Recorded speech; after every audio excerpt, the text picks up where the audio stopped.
Diffuse reflection with example. Diffuse reflection is a fundamental concept in computer graphics that refers to the scattering of light in all directions, causing surfaces to appear evenly lit.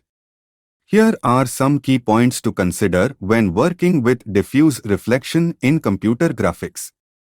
Diffuse reflection is proportional to the surface normal and the light direction. The intensity of diffuse reflection depends on the angle between the surface normal and the direction of incoming light. The more perpendicular the surface normal is to the light direction, the more intense the diffuse reflection will be.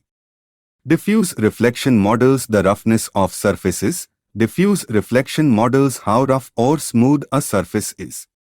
A smooth surface will scatter light evenly in all directions, while a rough surface will scatter light in many directions, creating a more diffuse reflection.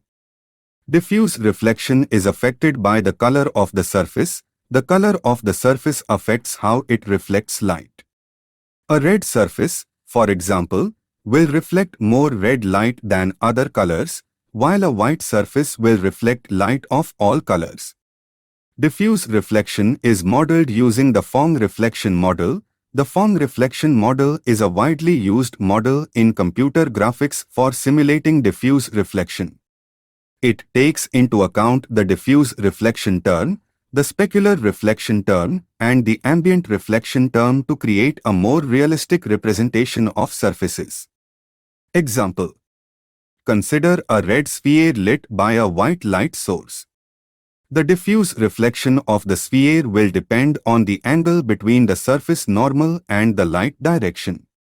The sphere will appear brighter where the surface normal is perpendicular to the light direction and darker where the angle is smaller. The color of the sphere will also affect the diffuse reflection, with more red light being reflected from the surface than other colors. This is just a brief overview of diffuse reflection in computer graphics.